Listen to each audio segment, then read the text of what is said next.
When you're at work, you expect to be safe, you expect to be heard, and you expect to be treated fairly by your boss. And you should expect complaints to be taken seriously, especially when it involves sexual harassment. But a former employee at the Houston airport system says that didn't happen, and he's blowing the whistle. Tonight, KPRC2 investigator Mario Diaz uncovers a cozy personal relationship between the woman accused of sexual harassment and the top boss at the Houston airport system.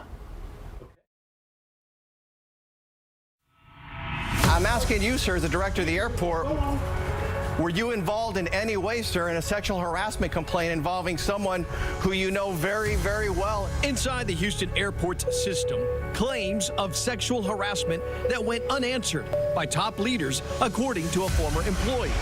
That former employee filed a complaint and is now coming forward to KPRC2 Investigates, accusing a program director of making unwanted advances in the office, from unsolicited praise regarding his looks to unwelcomed kisses to telling him how good he smells.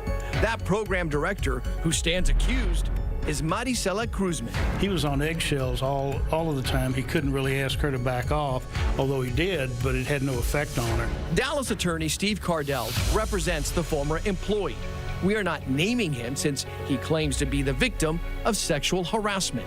Cardell says in the summer of 2020, Cruzman went even further. A suggestion that they go to Cancun, and then she explained her fantasy as to what was going to take place once they got there. Sexual? Yes. Cardell says when the former employee showed Cruzman no interest, she began spreading rumors. Allegations that he was gay, and that was why her advances were rebuffed. In June of this year, nearly a year later, the former employee says he had had enough and told his supervisor. Days later, airport director Mario Diaz scheduled a meeting for a personnel discussion. The invite included several high-ranking female executives at the airport. Also invited, Cruzman, the accused, and the former employee who made the claims. He says everyone was there except Diaz. The idea was confrontation and maybe kumbaya kind of meeting and settlement, and all the grievances would go away at that point. During the meeting, the former employee laid out the accusations, making it clear Cruzman's actions haunted him. The former employee says he expected a response. Nothing at all happened.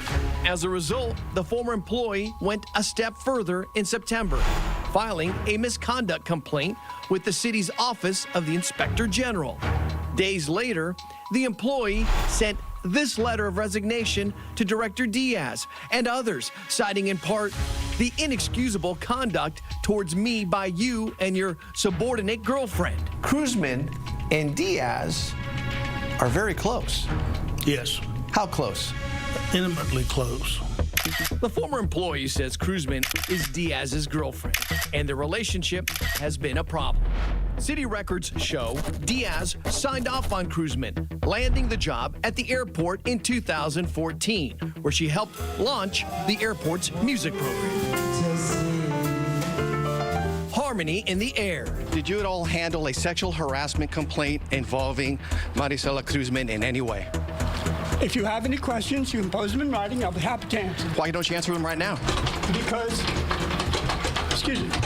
We made several attempts to ask for Cruzman's side of the story. She hasn't responded. As for Director Diaz, well, we're right here. We'd love to get your side of the story. And you will get my side of the story, so put it in writing, I'll answer. So we did.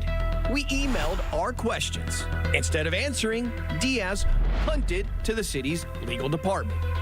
Diaz reports to Mayor Sylvester Turner, so we emailed his office. A spokesperson tells us there is an open Inspector General investigation and directed us to the city's workplace discrimination and harassment policy, which prohibits unwelcome name-calling, sexual propositions, and retaliation.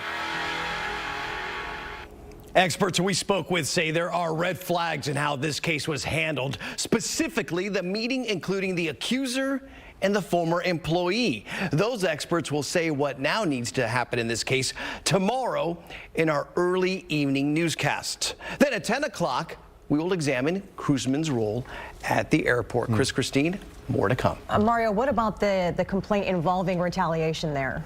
That was directed at Diaz, the airport director. The former employee says that he was due for a raise, but after coming forward, the raise never happened. All right. Well, you said you'll have more, and we will tune in, Mario. Thank you for that.